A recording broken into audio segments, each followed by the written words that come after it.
Shalom.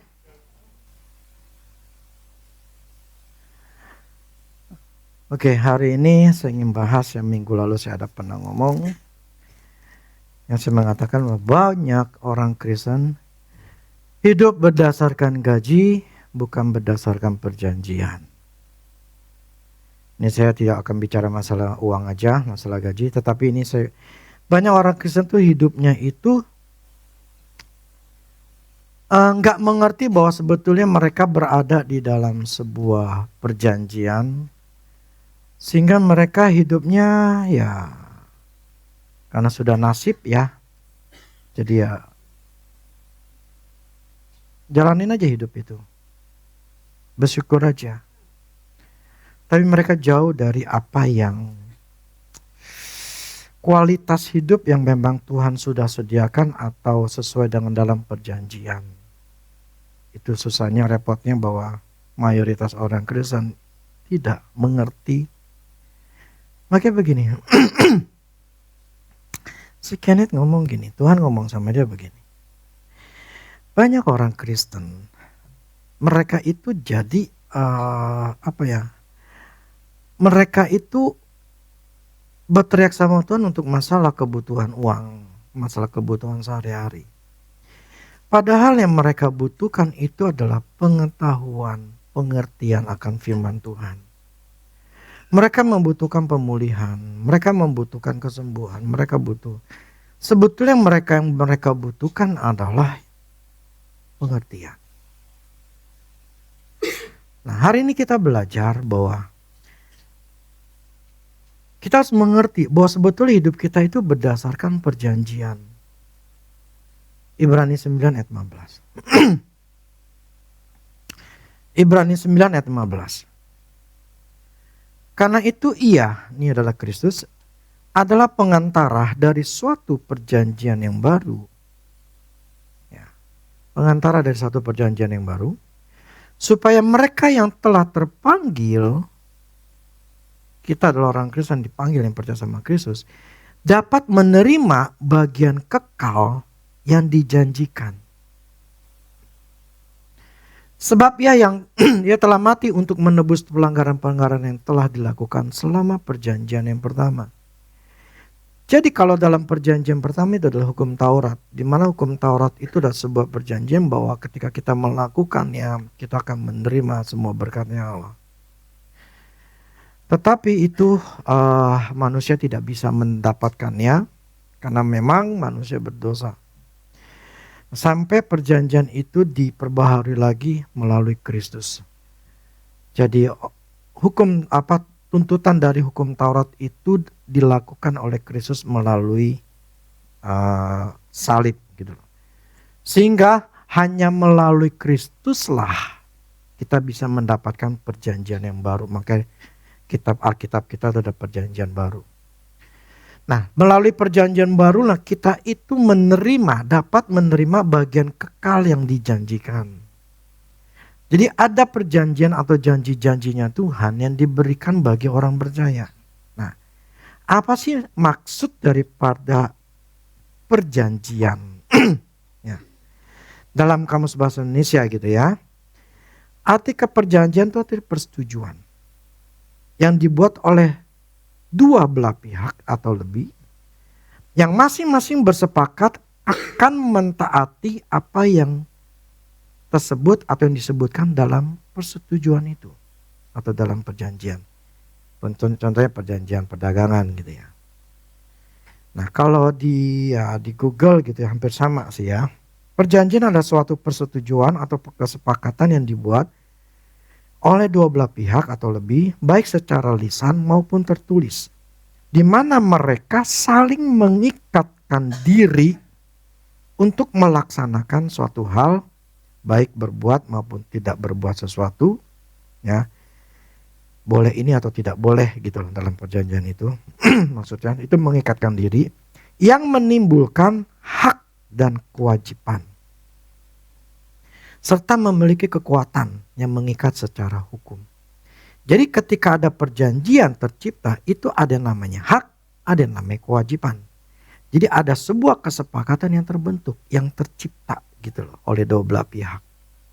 Nah, perjanjian yang Allah berikan di dalam perjanjian baru, pertama di perjanjian lama, kemudian di perjanjian baru, artinya ada sebuah kesepakatan di mana Allah itu membuat sebuah janji. Gitu loh. Nah, setiap perkataan Allah di dalam Alkitab itu bukan sebuah omongan biasa, sebuah kalimat biasa. Tetapi perkataan Allah itu adalah covenant, perjanjian. Jadi ketika dia ngomong A, itu adalah sebuah janji. Itu sebuah perjanjian bahwa ketika dia ngomong, itu pasti terjadi. Itu bukan omongan asal ngomong kepleset, tetapi itu sebuah perkataan janji. Jadi semua perkataan yang ada di dalam Alkitab itu jadi ketika Allah ngomong itu covenant. Sebuah janji. Bukan sebuah kalimat biasa asal ngomong. Kita bisa ngomong contoh gini, yaudah besok saya akan datang jam 1 siang. Kayak kemarin saya janji sama orang jam 1 siang. Tapi karena kemarin saya pelayanan gitu ya. Ada ya oma-oma itu 82 ya. 82. Mau percaya sama Tuhan. Padahal dia sembayangannya itu tiap hari. Orang Pontianak gitu ya. Ada punya patung gitu ya. Tapi kemarin anaknya datang ke Jakarta, datang ke rumah saya, kemudian ngobrol, kemudian dia pulang. Mamanya ada di sini ngobrol, akhirnya mau terima Tuhan, katanya minta dibaptis. Akhirnya saya ke sana.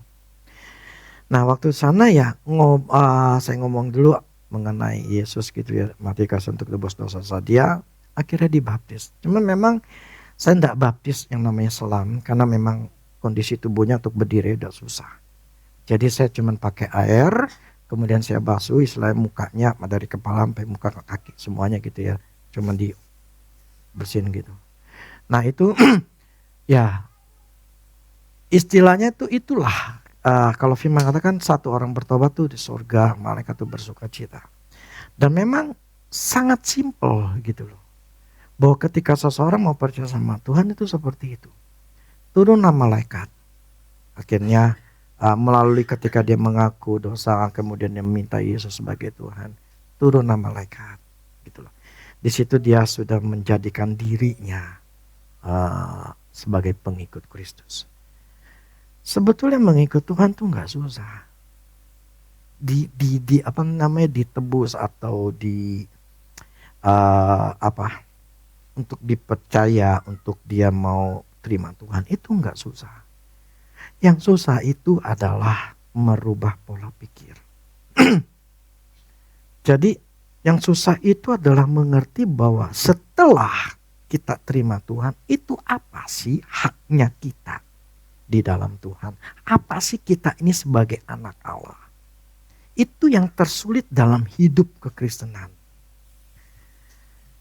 Nah, begini, jadi ya dia memang orang tua ya, sudah 80-an.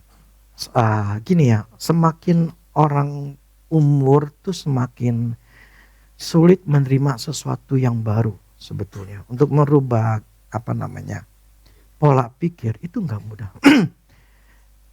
Sangat jarang sekali. Ya saya ke contoh lah. Kayak mertua saya. Jadi kenapa ketika saya doa, ketika kan kadang-kadang datang untuk kita doain, jemaat datang kan saya doain. Yang saya bisa lakukan, jadi pada waktu saya menumpangin tangan, yang saya cuman hanya bisa lakukan adalah Tuhan kasih dia kemampuan, kekuatan untuk kesehatan. Hasil akhirnya, ketika kemarin dia jatuh kan, kemudian mesti dioperasi, karena kan kakinya bongkolnya, pahanya itu mesti diganti, dicek darah semua, semuanya bagus, nggak ada masalah. Darah tinggi kan, darahnya tekanan darah 125/80 lah kurang lebih, 120, itu bagus gitu loh, normal sekali gitu loh. Jadi situ saya berpikir bahwa yang saya lakukan, saya nggak bisa merubah pola pikir. Karena memang udah nggak bisa. Sorry, memang udah susah sekali. Tetapi yang saya hanya bisa lakukan adalah memberikan kekuatan Tuhan. Supaya urapan di tangan saya menumpang tangan itu memberikan yang namanya tubuhnya itu supaya sehat. Dan itu berhasil, it works gitu loh. Tetapi untuk merubah, menjadikan pola pikir berubah, itu bukan hal yang mudah. Jadi permasalahannya adalah orang harus ngerti, orang Kristen harus ngerti bahwa apa yang Tuhan berikan kepada kita ketika kita percaya sama Tuhan, itu harus ngerti, punya pengertian. Dan problemnya masalah banyak gereja atau hamba Tuhan, pendeta tidak mengajarkan posisi kita sebagai anak Allah. Posisi sebagai pengikut Kristus, apa sih yang kita punya? Hak kita tuh apa? Dan ya pengertian ini, jadi makanya gini, Tuhan tuh ngomong bahwa mereka tuh bukan butuh masalah uang. Mereka tuh butuh punya pengertian dulu. Semakin dia punya pengertian, semakin itu uang datang. Nggak ngerti, uang nggak datang gitu loh. Haknya sebagai anak Allah seperti apa tuh nggak ngerti. Masalah uang itu nggak ngerti. Sehingga ya nggak mengerti bahwa sebetulnya uang itu nggak dikejar. Kita harus mempunyai magnet yang membuat uang itu datang. Bukan mengejar uang, tetapi mempunyai magnet untuk bisa uang itu ketarik. Nah, itu butuh namanya pengertian. Nah, makanya banyak orang Kristen tuh hidup berdasarkan gaji, hidup berdasarkan kerja keras. Gua harus melakukan ini, melakukan seminar, melakukan sales lah, melakukan kerja segala macam. Tujuannya supaya gue bisa berhasil. Jadi hidup berdasarkan gaji atau cara kerjanya sendiri. Bukan hidup berdasarkan perjanjian. Nah, yang tadi saya katakan, perjanjian adalah suatu persetujuan atau kesepakatan yang diberikan, yang terjadi oleh kedua belah pihak. Jadi ketika Tuhan ngomong, itu adalah sebuah janji yang dia omongin. Nah, ketika diucapkan, itu perjanjian, nah itu adalah haknya kita. Dia ngomong itu perjanjian Allah dengan manusia, dengan kita orang Kristen. Jadi ketika dia ngomong, nah kita punya hak untuk terima janjinya Tuhan. Kita punya hak, karena ini perjanjian, karena dia ngomong sendiri. Perjanjian yang baru, artinya sebuah perjanjian yang Tuhan ngomongin, nih gue janjiin. Nah ketika dia janjiin, kita ini jadi hukum yang tertulis di Alkitab gitu loh. Kita punya hak untuk nerima. Sebelum kita ngomong dulu, Galatia Yesaya 55 dulu. Yesaya 55 ayat 11.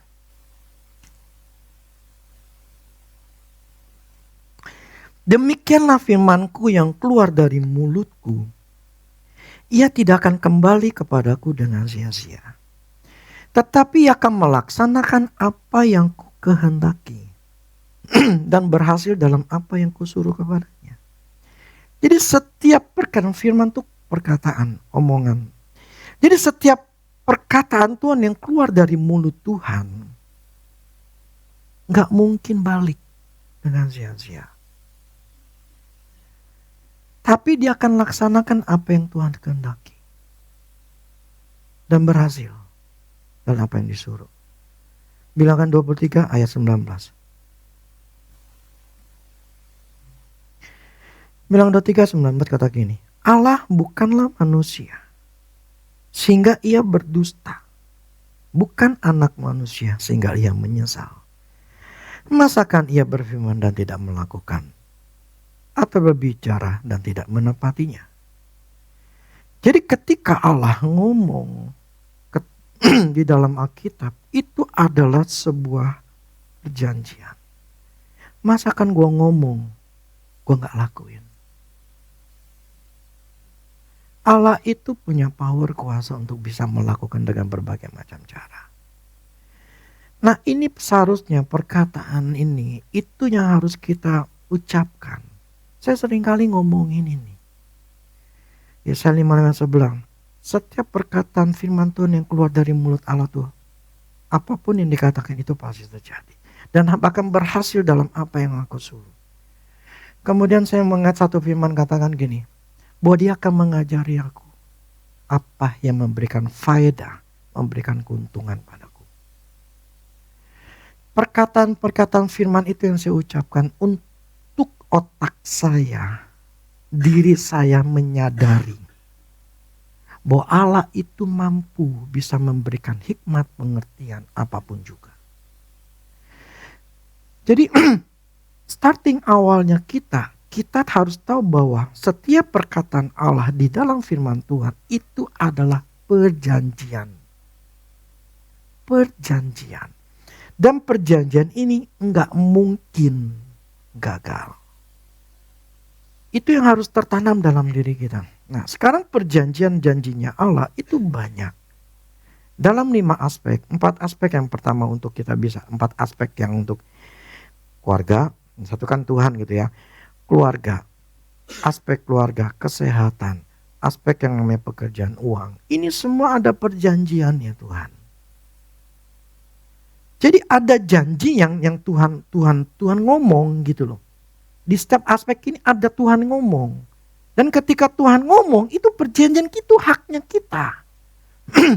Haknya kita ini memang Tuhan udah ngomongnya, Tuhan pasti lakuin, gak mungkin gak gitu loh. Jadi bukan kita mengejar uang. Yang kita butuhkan adalah bagaimana kita ngerti apa yang menjadi haknya kita supaya kita bisa terima. Gitu loh. Oke, dalam sisinya Allah dia ngomong, gue pasti lakuin. Jadi posisinya Tuhan nih.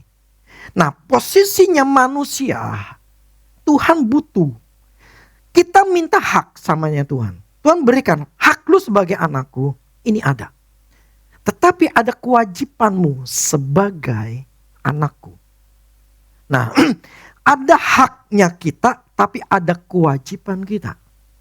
Nah, bagaimana kita bisa punya kewajiban kalau haknya kita nggak tahu? Nah, saat ini kita akan belajar dulu. Awal ini kita bicara masalah haknya kita atau apa yang janjinya Tuhan. Galatia 3 ayat 26 sampai 29. Sebab kamu semua adalah anak-anak Allah. Ya. Karena iman di dalam Yesus Kristus. Karena kamu semua yang dibaptis dalam Kristus telah mengenakan Kristus. Dalam hal ini tidak ada orang Yahudi atau orang Yunani. Tidak ada hamba atau orang merdeka, tidak ada laki-laki atau perempuan. Karena kamu semua adalah satu di dalam Kristus Yesus. Dan jikalau kamu adalah milik Kristus, maka kamu juga adalah keturunan Abraham dan berhak menerima janji Allah. Karena kita milik Kristus, karena kita percaya kepada Kristus, karena iman pada Kristus ya, kita jadi anak Allah, maka kita ini termasuk keturunan Abraham. Karena kita keturunan Abraham, kita ini berhak terima janjinya Allah. Janjinya Allah kepada Abraham, kita punya hak. Ini berhak terima. Nah, Kejadian 12 ayat 2 dan 3. Inilah adalah ayat ini tentang bagaimana Allah menjanjikan kepada Abraham. Ya. Ketika Allah manggil dia. Kejadian 12 ayat 2 dan 3. Aku akan membuat engkau menjadi bangsa yang besar. Ya, dia kan waktu itu cuma sendiri.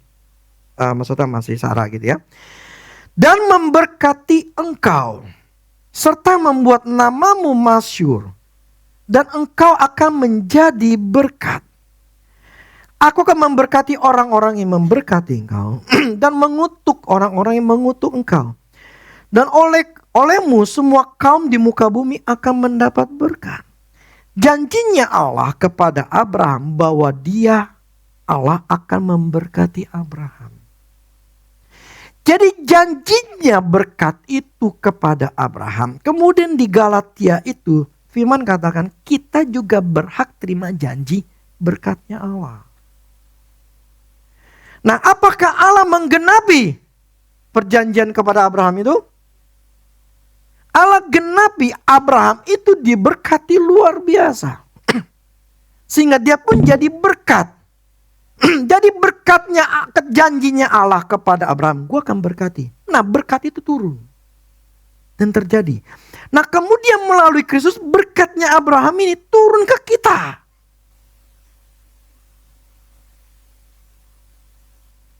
Jadi berkatnya Allah memberkati Abraham begitu luar biasa sampai kaya. Itu ternyata bisa diberikan kepada kita. Jadi bagaimana Allah memberkati Abraham, itu pun kita terima. Cuma problemnya adalah orang Kristen tidak mengerti bahwa sebetulnya kita ini punya hak untuk diberkati sampai menjadi kaya.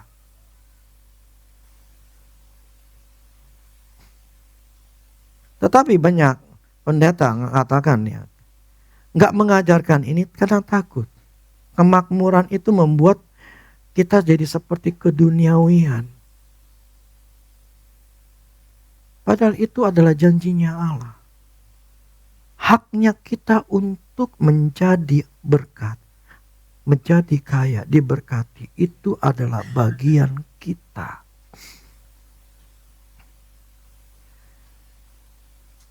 Nalar manusia berpikir, apa mungkin? Itulah karena mereka tidak yakin. Melihat situasi kondisi yang ada, janji ini mayoritas tidak terjadi. Kenapa? Apakah Tuhan yang salah?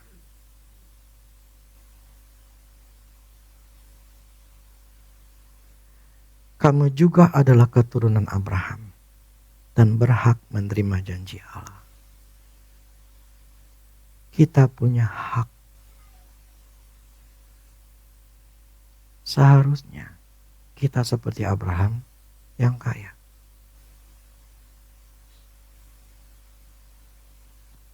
Saya bukan ngomongin kemakmuran yang ngelantur, tapi saya ngomongin firman Tuhan. Sebetulnya destiny orang-orang Kristen adalah orang-orang kaya yang diberkati, supaya dia dipakai oleh Allah untuk berkatin yang lain. Problemnya, masalahnya orang mendekati orang kaya supaya bisa menjilat orang kaya itu. Kenapa sih lu gak jadi orang kaya juga?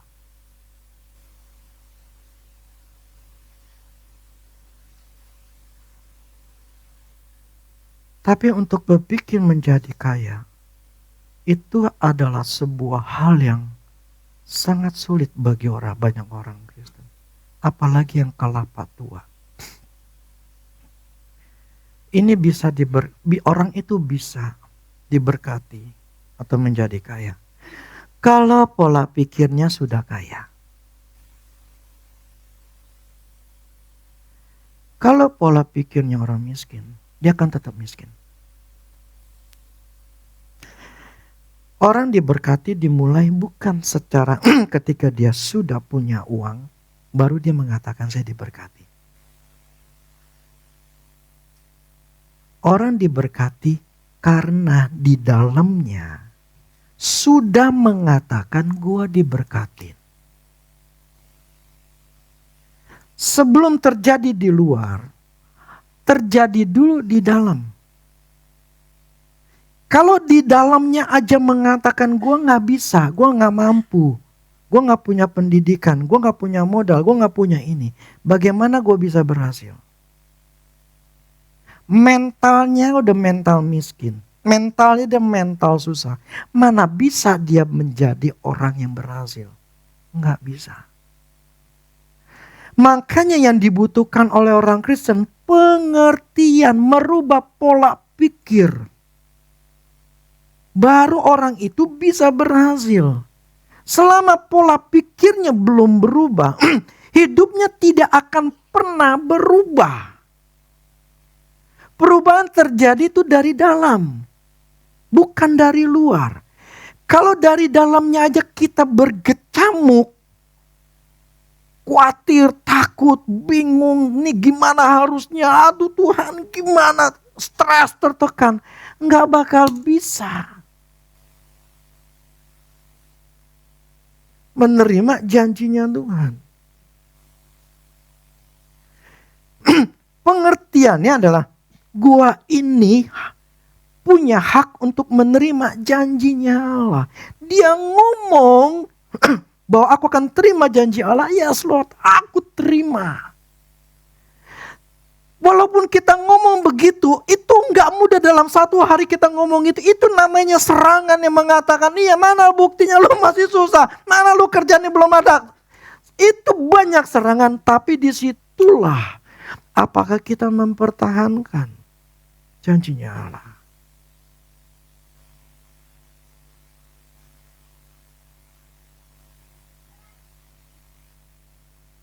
Kalau sampai kita mencapai tahap di mana apapun yang terjadi, saya tetap percaya.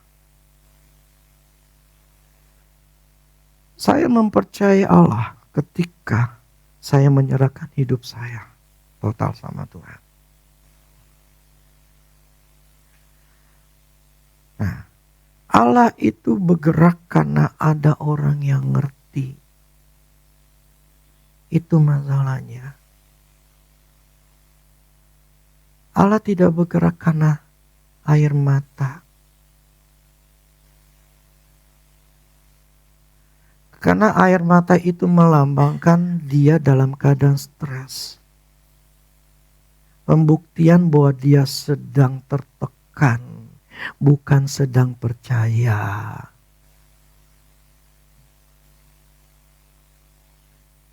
Allah tidak bergerak dengan tangisan kita, dengan jeritan kita. Karena disitulah pembuktian ternyata engkau itu sedang tertekan, kau sedang tidak percaya. Kau sedang tidak percaya. Kalau engkau percaya, engkau nggak mungkin nangis. Engkau akan bersyukur. Engkau akan tetap semangat, tetap di dalam jiwa hatinya yang berkobar-kobar mempercayaiku. Ternyata engkau nangis karena engkau sedang tertekan. Mempertanyakanku kapan Tuhan. Allah tidak bergerak karena tangisan. Perjanjian Allah, setiap apa yang dikatakan, selalu dilakukan oleh Tuhan. Makanya saya katakan gini. Entahlah, saya akan sambung. Saya ingin Puput memberikan kesaksian. Karena belum lama dia ngomong sama saya. Saya pikir itu bagus. Karena Allah melakukan apa yang tertulis. Dia ngomong A, Tuhan lakuin. Jadi ini cocok dengan apa yang saya katakan bahwa kalau kita hidup berdasarkan perjanjian, Tuhan yang akan kerja. Tapi kalau kita hidup berdasarkan gaji, hidup berdasarkan kerja keras, kamu yang kerja, bukan Tuhan yang kerja. Nah, ketika Allah menyatakan perjanjian, menyatakan firman-Nya, ketika dia berjanji, otomatis dia bekerja tanpa kita meminta. Oke, saya berikan waktunya kepada Puput.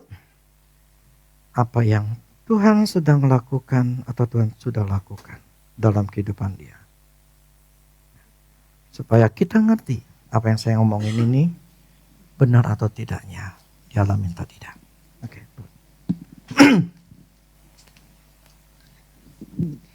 Terima kasih kok. Biar segala kemuliaan milik Tuhan Yesus. Shalom semuanya. Hari ini Puput mau kesaksian untuk kebaikan Tuhan yang begitu melimpah di dalam hidup Puput. Oke, kalau ditanya semuanya itu berawal dari apa? Sebenarnya Puput ngerasain semua itu berawal dari kesabaran dan kesetiaan Oki ada di Mahanaim. Itu yang memberi kesempatan buat Puput untuk ngedengerin juga firman Tuhan lewat Korudi gitu. Kalau Korudi kemarin tanya, kalian ngerasain gak sih digembalain sama Korudi? Kalau Puput sama Oki, kita ngerasain banget digembalain sama Korudi sama Cititing. Kenapa? Karena lewat firman Korudi, lewat khotbah Korudi, itu kayak Puput sama Oki tuh dituntun step by step dari awal kita merit. Pertama Korudi ajarin kita, sama orang tua, sama mertua itu kita gak bakal menang. Dari situ kita belajar. Oki juga belajar, Puput juga belajar, kita kan dulu tinggal di pesantren ya, tinggal di rumah mama gitu. Nah, kata Korudi khotbahin juga dari firman Tuhan bahwa suami istri tuh harus hidup misah dari mama, dan Tuhan kasih hati ke Puput nurut. Oki ajakin pindah, suami istri harus nurut sama suami. Khotbah Korudi juga firman Tuhan bilang kayak gitu. Nah, Tuhan mampukan Puput ikut pindah sama Oki, tinggal pindah dari mama. Nah, dari situ tuh Puput berasa terima firman itu lebih mudah gitu. Lebih mudah dan kita menjalaninya juga lebih mudah. Ada Korudi juga khotbahin tentang perpuluhan gitu. Nah, itu gampang gak Puput terima? Enggak gampang. Karena Puput tuh mualaf. Dari kecil udah dicuci nih otaknya. Kalau ngelihat pendeta itu ya kayaknya itu dari perpuluhan gitu kan. Tapi bagi Tuhan tuh gak ada yang mustahil gitu. Awal Korudi khotbahin kayak gitu, Puput nih kan orang dagang. Puput cuman mikir gini, ada nih berkat yang gampang dapetnya dari Tuhan Yesus. Syaratnya apa? 10% kasih Tuhan, 90% masih buat Puput, untung dong. Ini orang dagang soalnya gitu. Dulu mikirnya awalnya kayak gitu. Nah, nurut, dijalanin dari pindah rumah itu sebelumnya juga Puput ini dulu hidupnya ini bukan dari Tuhan Yesus, tapi dari gaji dari mama Puput. Puput ini kan generasi kedua kan. Jadi Puput berpikir itu berkat itu tuh dari mama. Jadi berkat itu tuh dari gaji yang udah disetting sama mama tiap bulan. Nah, di situ kan banyak pergumulan karena apa? Puput itu mengandalkan diri Puput sendiri. Puput berasa Puput ini, papa Puput meninggal, semua beban itu ditanggung sama Puput gitu. Semua warisannya itu ditanggung sama Puput gitu. Jadi Puput mengandalkan diri sendiri dan mikir itu tuh uangnya mama, karena ya papa udah gak ada, jadi itu mikir tuh uangnya mama. Tapi ya kita kan punya anak, kemauan semakin tinggi, ya kebutuhannya semakin tinggi. Nah, di situ hati Puput tuh semakin berharap gitu loh sama mama. Tapi dari firman ini, dari Korudi khotbahin dari firman, oh berkat itu tuh dari Tuhan ternyata. Dan ada satu pertanyaan gitu yang bikin Puput tuh sadar gitu ya. Korudi tuh pernah tanya Puput, kamu tuh menganggap diri kamu tuh siapa? Who do you think you are? Hal pertama yang Puput jawab dengan arogannya gitu. Saya ini direktur, saya itu bukannya istrinya Oki, bukannya mamahnya anak-anak, enggak, saya ini direkturnya LSS yang menanggung gitu banyak karyawan, 300 orang, itu semua ada di pundak saya kok, saya ini direktur. Jadi itu yang menyebabkan ya saya ini berharap sama diri saya sendiri gitu. Dan pindah rumah ke Grand Taruma, di situ oh perpuluhan, oh 10% kasih Tuhan, 90% kasih Puput gitu. Tuhan tuh mulai kasih berkat setiap perkara kecil, Tuhan kasih perkara besar gitu. Dulu oh dapat untung 2 juta, kasih 200.000 gitu kan. Oh, Tuhan kasih lagi lebih banyak, 20 juta. Setiap Tuhan kasih berkatnya, karena dulu Put mikir ya kalau ini tuh usaha milik Put pribadi, Put mau kasih perpuluhannya. LSS itu punya mama. Jadi menurut saya nggak bisa kasih perpuluhan dari situ. Tuhan makin kasih besar. Ya Put belajar untuk setia gitu. Saat ngasih 20 juta, 2 juta gampang. Saat ngasih 200 juta, 20 juta gampang nggak? Nggak gampang. Tapi Put bersyukur gitu. Tuhan mampuin, Tuhan kasih partner, kasih Oki di samping Puput. Jadi kita bareng-bareng saat Puput nggak ngerti atau ada goyah gitu.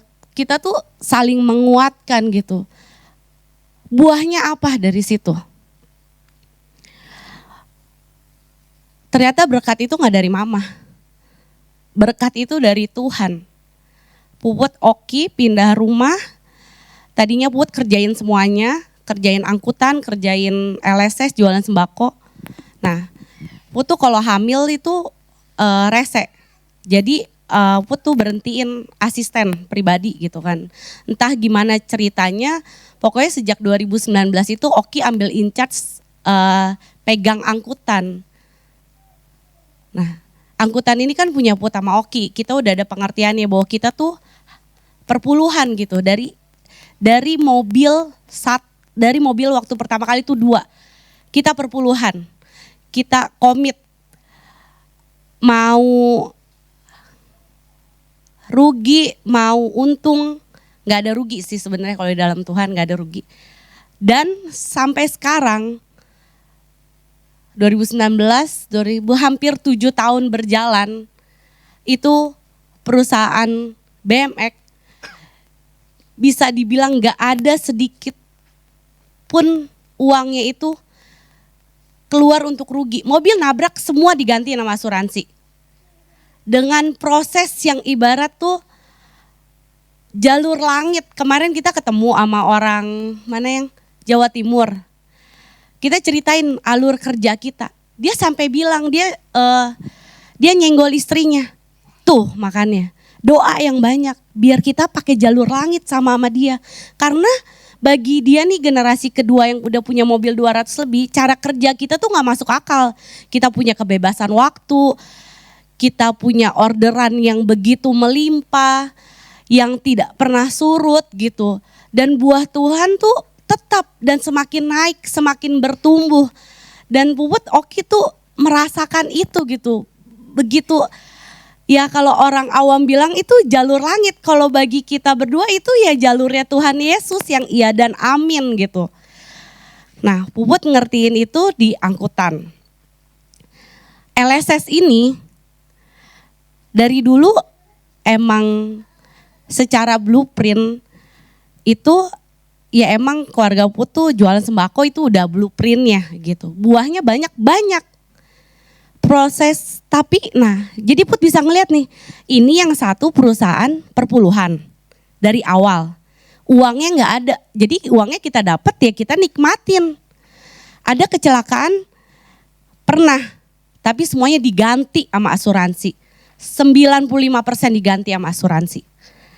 Ini LSS dagang rame nggak? Rame. Tapi Put lihat ya, prosesnya itu beda. Uangnya tuh masuk banyak, keluarnya juga banyak, dicopetnya banyak. Ketakutan, kekhawatiran yang ngejalaninnya juga banyak. Dulu tinggal di Johar Permai, gudangnya kebakaran, ketakutan dicopet orang di gudang gitu kan, langganannya kabur sampai di tahun 2024 bulan Oktober. Lagi di Disneyland itu admin pelunasan Wood telepon, oh itu si Mas Karjo gironya ditolak semua. Besarannya itu bisa beli 2 ruko ini, isinya sama sebelah, kurang lebih.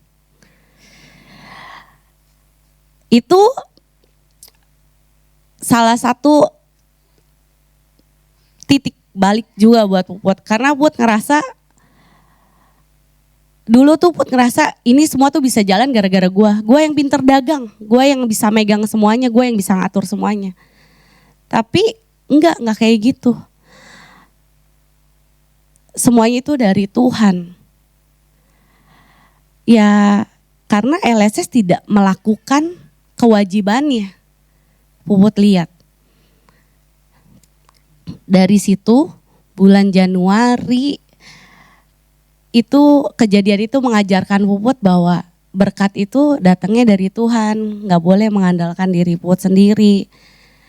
Dari situ LSS mulai perpuluhan dan hasilnya itu tuh 2025 ada 5 toko grosir tuh bangkrut. Itu ibarat tuh itu 5 toko yang gedenya punya langganan Puput. Itu semua gak ada yang ngutang sampai sisa di LSS. Semuanya Puput gak ada yang kena. Sampai ada satu toko Eka Jaya namanya di Dengklok. Ini mobil Puput masih mau ngirim ke dia nih. Dia besokannya mau bangkrut, dia tolak barangnya. Dia gak mau makan tuh duit Puput. Duit LSS itu dia gak mau makan. Jadi itu capung, itu semua yang keluar yang seharusnya tidak keluar tuh hilang semua. Sampai sales, kalau dulu nih sales tuh ada bisa bawa kabur 80 juta gitu ya. Orang gudang bisa makan barang 300 juta. Tahun 2025 ini clean sheet gak ada. Sampai itu sales makan duit langganan ketahuannya. Dia gak bisa makan duit Puput. Kasir yang mau make duit nih baru make duit 1,5 juta langsung ketahuan. Dia kayak bukan kayaknya, itu Tuhan kerja. Kasih tahu dia nggak bisa ngambil duit LSS. Itu perpuluhan tuh kayak gitu. Perpuluhan tuh beneran bekerja ngeluarin yang emang ya udah itu emang udah milik ya Tuhan. Kita nikmatin aja yang 90%-nya dan tuh ngerasain itu dan hidup begitu tenang, yang nggak ada kecurian berarti hidupnya tenang. Dan Tuhan bisa kerja lebih lagi. Dia kasih orang-orang yang mau kerja sama kita dengan pakai hati, yang ngasih keuntungan. Tuhan tempatin orang-orang yang buat beresin kerjaan kita tuh Tuhan dengan gampangnya kasih gitu dan luar biasa. Terus Korudi khotbahin tentang malaikat. Awalnya Puput bisa terima, nggak bisa. Puput sirik sama Oki, karena Oki tuh orangnya fast learner menurut saya. Jadi begitu khotbahin dia terima, dia nggak pikir panjang itu, dia suruh itu kerjanya gampang. Wah orderan datangnya cepet. Puput ngerasa kok saya lebih rajin menurut saya lebih rajin dibandingkan dia gitu kan. Itu kan intimidasi dulu datang. Puput nggak bisa lakuin gitu. Tapi ada Roh Kudus, ada penjamin. Jadi Roh Kudus ingetin. Tetap belajar firman, tetap yakinin. Oh iya, belajar firman, imannya datang. Dan itu terjadi gitu. Tuhan kerja tuh dengan sangat mudah. Dulu Put nggak bisa pergi sama Oki, nggak mau keluar dari kantor. Karena Put ngerasa kalau Put keluar dari kantor itu omset turun. Kalau sekarang enggak. Karena Put pikir berkat itu dari Tuhan. Kerjanya Puput itu belajar firman. Dan itu perjuangan seumur hidup. Dan begitu malaikat kerja, dulu Put nawarin orang nih terigu ya, gula. Tiap hari Put mesti teleponin sekitar 30 orang. Tawarin satu-satu gitu ya. Yang mungkin ada nyangkut 3 orang gitu. Untungnya berapa? Dari modal 15.000 paling untung 100. Kalau malaikat yang kerja caranya gak kayak gitu. Malaikat kerja, orang bisa tiba-tiba gitu ya, si Denny orang terigu telepon Put, Ci ini ada pabrik pakan ternak di Kerawang, mau belanja, Cici mau ladenin gak gitu. Ya mau dong, itu kan ya kita jalanin dulu aja gitu kan. Udah jalanin, sekali order berapa? 600 ton per bulan, dia udah bikin PO sampai 3 bulan.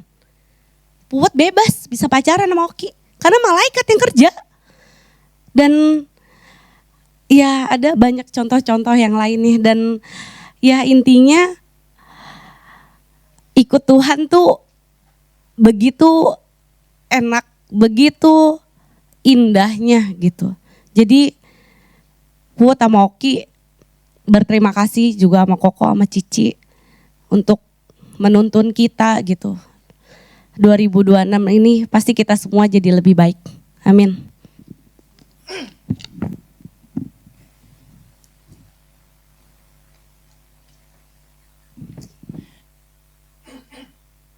Oke, thank you Bubut.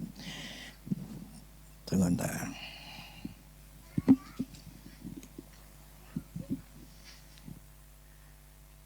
Begini, Puput udah ada di Mahanaim kira-kira udah berapa tahun ya?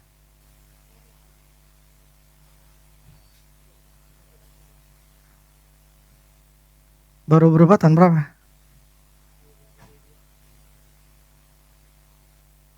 Jadi udah berapa tahun baru di Mahanaim? 6 tahun ya berarti ya, anggap 6-7 tahun ya. Semua dari kita itu ngalamin proses. Yang pertama, tanah ketika benih ditaruh pinggir jalan.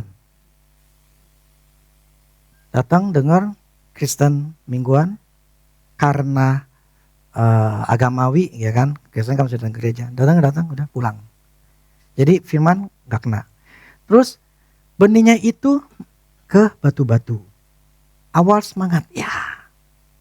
Tapi gak bertahan. Besokannya udah lupa. Terus yang ketiga, tanah yang ketiga masih lumayan. Tapi ada semak duri. Mulai tumbuh, tapi karena kekhawatiran dunia, ditekan, akhirnya gak bertumbuh, gak berbuah. Yang keempat, barulah tanahnya subur, diberikan firman, mulai bertumbuh. Apa yang dialami adalah sekarang ini tanahnya, hatinya subur. Makanya bisa ngalamin. Jadi gini, di tahun 2025, saya kagetnya ketika saya lagi doa sama Tuhan. Saya berdua. Itu Tuhan ngomong bahwa yang berbuah. Oke, Puput. Kita nggak ada ngomongin ke jemaat kagak. Tetapi di situ Tuhan ngomong. Nah, sebelumnya atau sesudahnya saya ngomong sama dia, Tuhan tuh taruh dalam hati saya, who do you think you are? Emang kamu tuh siapa? Gitu loh. Jadi pernah kita ngobrol, saya ngomong begitu. Nah, waktu yang itu dia ngomong, saya ini direktur gitu. Tapi puji Tuhan ya, dia belajar. Arti who do you think you are? Jadi gini, sekalipun saya ngomong di dalam firman Tuhan saya khotbah, kalau kalian tidak mau mengecek, mengintrospeksi diri sendiri, apa yang menjadi kesalahan, kekurangan, apa yang harus diubahkan pola pikir, kalian akan tetap, kalian begini loh, mayoritas kalian tuh ada di batu-batuan sama di semak duri. Kalian tuh belum mencapai tanah yang subur. Jadi kalian tuh belum berbuah. Oki bener, yang membuat ini beban si Oki tuh bertahan. Oki tuh orangnya sabar. Dia masih tetap memilih sebagai tentara Tuhan. Dia masih tetap memilih sebagai pelayan Tuhan di sini. Perjalanannya dari Kerawang ke sini itu setengah mati. Saya kemarin ke sana itu kesel, ada hampir 2 jam gitu loh. Karena lagi ada perbaikan. Dan dia lakukan dari masih ketika menikah. Dan waktu dia menikah itu bukan hal yang mudah, bahwa dia tuh sebagai pertentangan. Karena jauh loh dari kesini. Dulu masih Selasa Kamis Sabtu apa Selasa Sabtu ya. Itu perjalanan itu setengah mati loh. Apalagi itu jalan layang tuh lagi di proses pembuatan. Itu macetnya setengah mati. Kalau kita bertahan sampai akhir dan tetap bertahan, dan kemudian kita tetap belajar firman Tuhan dan ketemu sama yang namanya blueprintnya, gak mungkin kalian tetap susah, gak mungkin. Dan dia tadi tawarkan masalah persepuluhan. Saya gak pernah ngomong waktu pertama kali ke kantor dia, ke gudang dia, waduh itu namanya belalang. Kalian pernah ngeliat tawon kalau lagi ngumpul tuh banyaknya kayak begitu. Baik di kasir, di gudang, di tempat minyaknya, pokoknya penuh dengan yang namanya belalang. Salesnya, ya kita cuma hanya ngomong ini ada belalang. Terus harus gimana? Ya kalau firman ngomong seperti itu. Saya nggak pernah maksa dia gitu loh. Prinsipnya begini, yang tadi saya katakan, ketika Tuhan mengomong perjanjian, tahu nggak? Tuhan yang ngusir, makanya kamu bilang itu tiba orang istilahnya yang mau bangkrut. Bayangin kalau udah mau bangkrut kan mendingan gue ambil tuh barang, gue jual deh. Gue lumayan gue dapat duit. Firman katakan, bukan engkau yang ngusir, aku yang ngusir. Aku yang menghalau. Bukannya kita berdoa, Tuhan tolong supaya aku gak ngalami kerugian. Tuhan tolong supaya aku gak ada orang nipu saya. Enggak, itu bukan bagian kita, bukan. Itu adalah bagiannya Tuhan. Aku akan menghalau. Ketika engkau memberi. Apa sih tujuan memberi? Nih ada ayatnya nih. Si Paulus ngomong gini.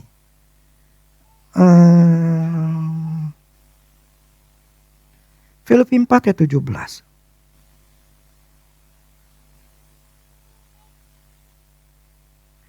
Filipi 4 ayat 17. Tetapi yang kuutamakan bukanlah pemberian itu, melainkan buahnya yang makin memperkecil, merugi. Ketika Allah ngomong perjanjian, kalau dikatakan memperbesar, dia akan gedein. Bukan saya ngomong loh. Kamu nggak mau memberi lagi, nggak masalah. Saya nggak maksa. Saya nggak pernah maksa orang untuk memberi. Tetapi ketika Allah berkata, percaya nggak? Kalau di dalam terjemahan Inggris ya, not that I seek, New King James ya, not that I seek the gift, bukan aku cari tuh uangnya, giftnya pemberian itu. But I seek, tapi yang aku cari adalah buah that abounds to your account. Akun, rekening. Jadi ketika aku memberi, akunmu, rekeningmu aku tambahkan. Firman Tuhan yang ngomong, bukannya saya. Jadi ketika kita memberi, rekening bank kita itu ditambahin. Makanya kemarin saya katakan kan, minggu lalu. Banyak yang dipanggil, sedikit yang dipilih. Kenapa dipilih? Karena dia mau. Tuhan, aku ambil keputusan. Aku mau memberi. Tuhan pilih, gue pilih lu jadi orang kaya. Karena uangmu bukan dirimu sendiri. Uangmu adalah milikku dan kau mau tunduk mengikuti. Aku pilih engkau karena engkau mengatakan itu. Aku mau Tuhan. Jadi pilihan itu tergantung kita. Bukannya Tuhan. Nah, jadi kebenaran firman Tuhan gini loh. Ketika Allah ngomong, Allah pasti lakuin. Dikatakan aku akan menghalau. Dia benar-benar dihalau. Tahun 2024 itu, dia bilang 2 ruko yang rugi. Itu miliaran. Hilang duit. Tapi ketika dia nurut, orang mau ngerugiin aja tuh gak jadi. Tuhan kalau ngomong, pasti dia dalamin dan dilakukan. Nah, bagian kita adalah, bagian Tuhan dia pasti ngelakuin. Bagian kita adalah percaya dan melakukannya. Jadi ketika Tuhan ngomong, oke Tuhan, akhirnya kita ngelakuin. Jadi, coba dah, Matius 13 ayat 23. Matius 13 ayat 23. Yang ditaburkan di tanah yang baik ialah orang yang mendengar firman itu dan itu firman apa? Mengerti.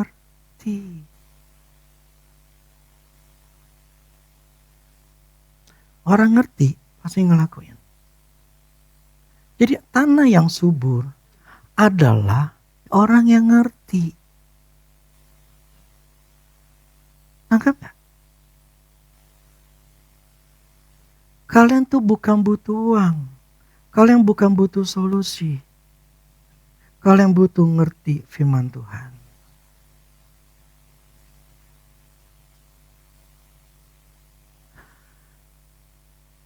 Dan karena itu ia berbuah. Dengar, ngerti, karena itu ia berbuah. Ada yang 100 kali lipat, 60 lipat, 30 kali lipat. Lah, kalian masih di tanah yang berbatuan, ya gak bisa berbuah. Kalian masih di tanah semak duri, masih khawatir, takut, ya gak bisa berbuah. Dulu puput ya begitu. Permasalahannya begini loh. Yang jadi berkat itu, saluran berkat itu adalah di istri. Dulu si puput emangnya mau tunduk sama si Oki? Lah dia lebih kaya. Tetapi karena dia mau berubah fungsi dia sebagai seorang istri seperti apa, barulah terjadi perubahan demi perubahan. Jadi perubahan itu dunia luarnya, itu terjadi di perubahan di dalam diri kita dulu. Ketika kita berubah, pasti semuanya akan berubah. Jadi yang harus kita lakukan adalah belajar firman Tuhan. Ini ada ayatnya. Yakobus 1:25. Tetapi barang siapa meneliti hukum yang sempurna, yaitu hukum yang memerdekakan orang, dan ia bertekun di dalamnya. Jadi bukan hanya mendengar untuk melupakannya, tetapi sungguh-sungguh melakukannya, ia akan berbahagia oleh perbuatan yang diawali neliti dulu, diawali punya pengertian dulu. Setelah ngerti, ngelakuin bahagia. Lah, masalahnya kamu neliti aja kagak. Ngerenungin aja setengah-setengah. Besok Senin sampai Sabtu nggak baca firman Tuhan, nggak merenungkan, nggak mau belajar, nggak dengerin khotbah saya lagi. Ya mana bisa kamu mendapatkan pengertian? Problemnya adalah kalau ngerti baru dapat buah.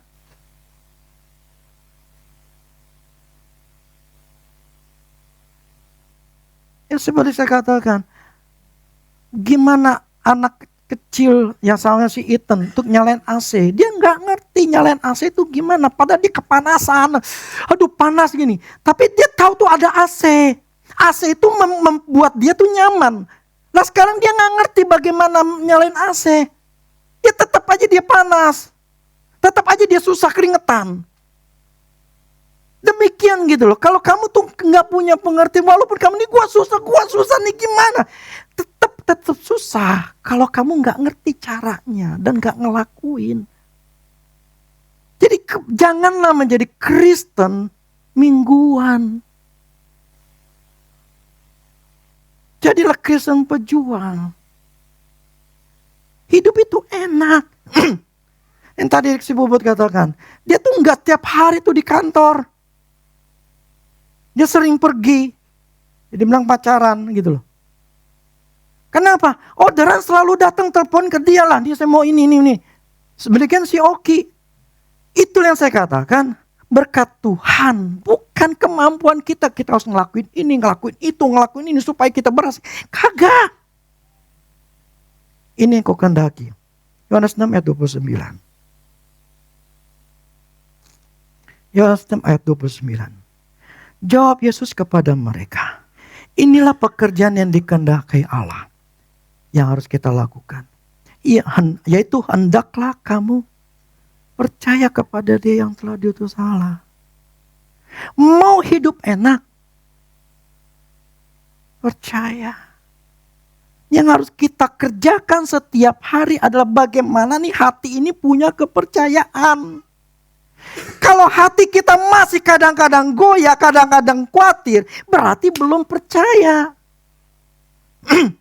Jadi itulah yang kita harus lakukan setiap hari. Kerjaan kita, kerjaan nomor 1 bukan cari orderan. Nomor 1, hati percaya. Cara gimana? Neliti hukum yang sempurna. Belajar firman Tuhan, dengerin khotbah. Dia berubah kenapa? Tiap hari dengerin khotbah saya terus. Belajar firman Tuhan dari buku, segala macam. Itu pekerjaan nomor 1. Bukan kerjaan kalian itu mencoba telepon sana, telepon nih. Gua harus lakukan seminar, gua harus lakukan ini, gua harus lakukan itu. Bukan. Semakin percaya, semakin Tuhan lakuin kerja. Kenapa? Dia percaya kepadaku, kata Tuhan. Oke, dia percaya kepadaku. Dia gak ngandalin diri. Aku akan bukakan jalan buat dia. Tahu gak? Allah itu seneng banget kalau kita tuh ngandalin dia. Akibat dia ngeliat, oh si Rudy percaya sama aku. Oh Rudy ini benar-benar bergantung sama kamu. Dia gak bergantung kemampuannya. Oke, aku ngerti. Aku senang. Karena dia tuh percaya sama aku. Oh, Rudy, aku berkati engkau. Kamu dah sebagai orang tua, kamu punya anak. Seneng gak kalau anak kamu percaya? Atau anakmu gak percaya sama kamu? Senengan mana? Allah tuh punya perasaan. Ketika kita percaya sama dia, tuh dia seneng. Problemnya mayoritas nggak percaya sama Tuhan. Masih banyak pertanyaan. Makanya berusahalah belajar firman Tuhan. Kalian nggak bisa berubah kalau di dalam dirinya ini belum berubah. Hati yang percaya itu. Berkat Tuhan katakan tadi bahwa kita mendapatkan janjinya yang seperti Abraham. Itu pasti terjadi, gak mungkin enggak. Kalau kita percaya. Amin. Jadi fokuslah ke Tuhan.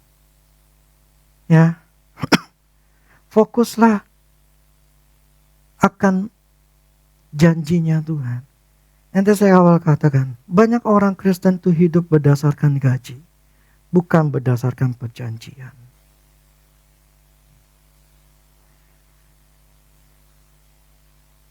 Terus yang mengatakan bahwa mereka itu, Tuhan ngomong, mereka tuh butuh pengertian, bukan uang.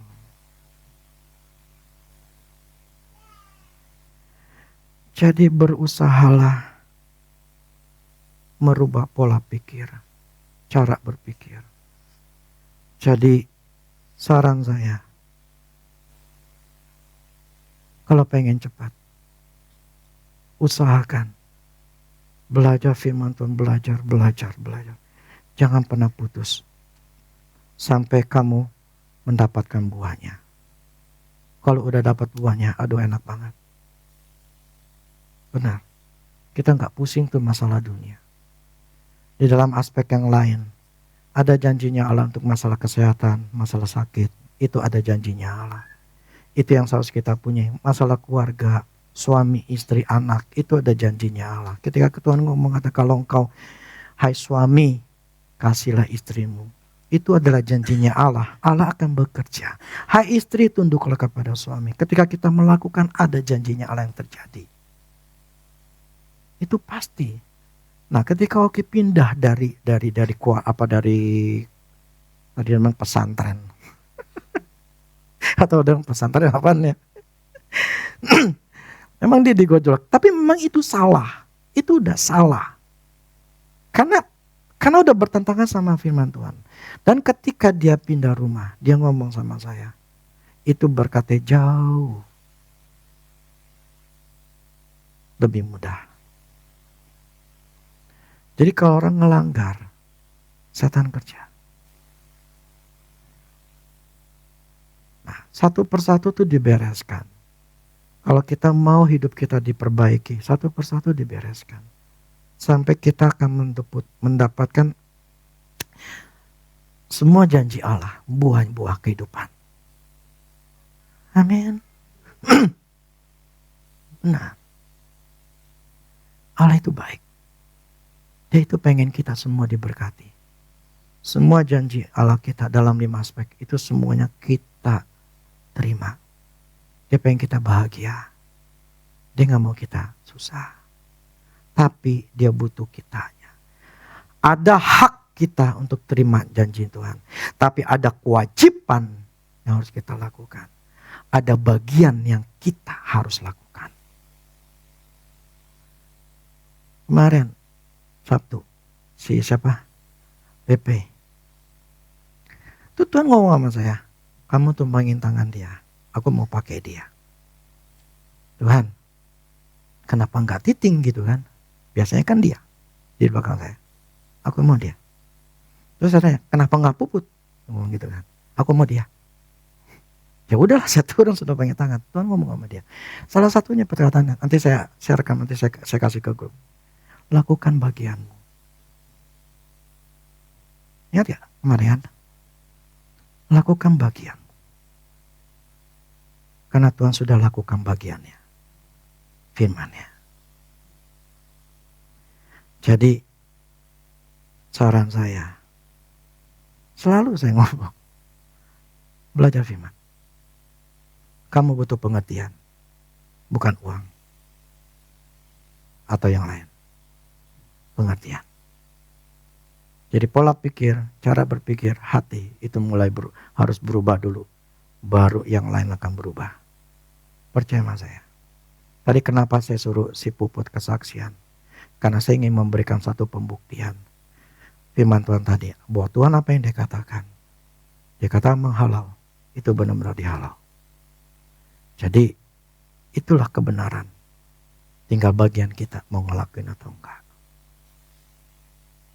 Amin. Saya berharap hari ini kita belajar. Kita sama-sama belajar bahwa kebenaran firman Tuhan itu ya dan amin. Amin. Tuhan berkati. Oke ya musik.